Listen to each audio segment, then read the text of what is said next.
Hello everyone, welcome to day third of January Lead Code Challenge, and today's question is beautiful arrangement.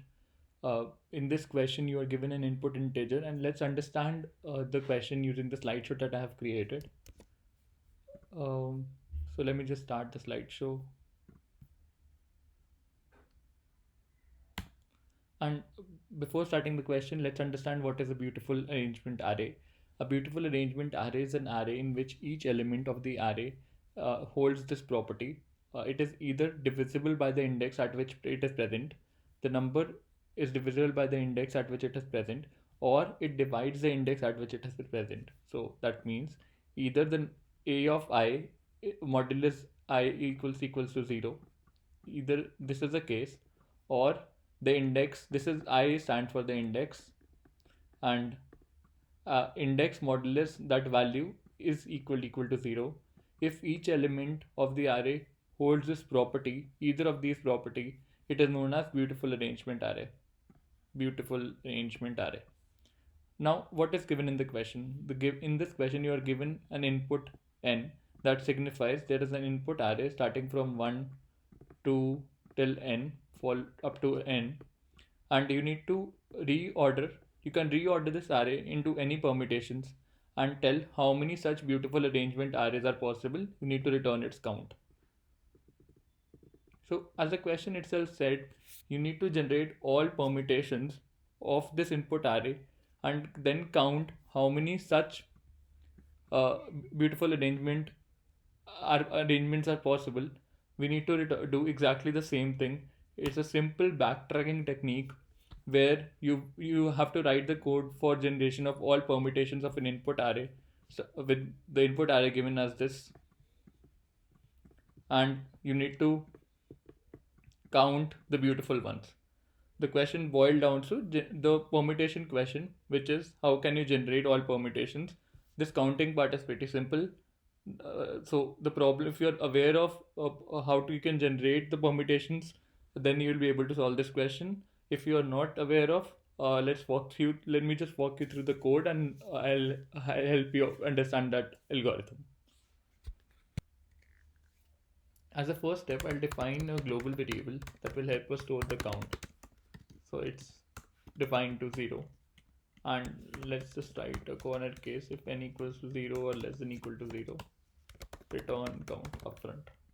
Otherwise, I'll define boolean array that will help us store the information that this index or this value has been incorporated in our answer, and we'll take the size of this boolean array 1 plus then n, because we don't want the we can't use 0 as our divisibility number or a value, because the array starts from 1 to n. As the array starts from 1 to n, the indexes will be used as our value in the input array of the input array. So let me just write the invocation part of it. Visited. From which value are we starting? We are starting from 1 or 1 index. We'll be using this value as both the index value or the index, and n. Return count. So the standard approach of writing the backtracking technique: helper boolean visited integer.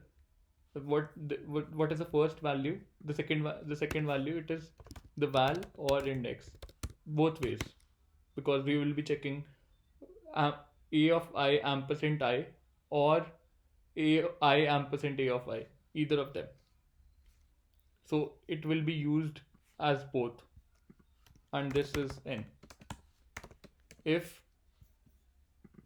index or I or val or index is greater than n, that means we have found one possible permutations, and we'll increment the count and return from there. Otherwise, we will generate all permutations. How?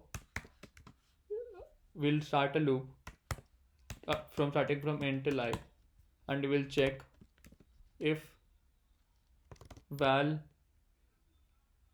if visited of I is not there, like we haven't not still visited this input value, or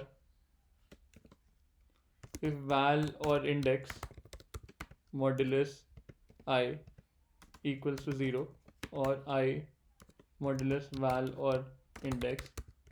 If this is the case, then we will mark the index as visited,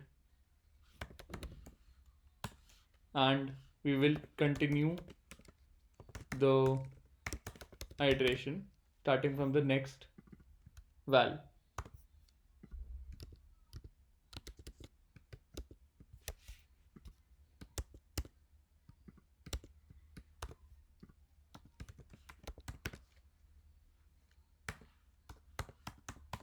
And as soon as we are done with the iteration, we'll revert the change of visited, because it should not impact any further iteration.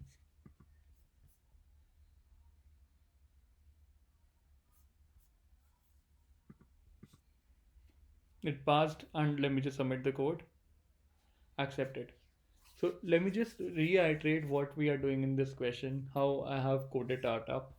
So the first variable is the variable that will uh, store the answer for us, possible beautiful count of all beautiful arrangements, and this method is used to generate all the permutations of the input array. And we have taken a visited boolean array. Each index of the array signifies that this value has been consumed in the past or not, and we'll do the invocation. We'll generate all permutations, and we'll start.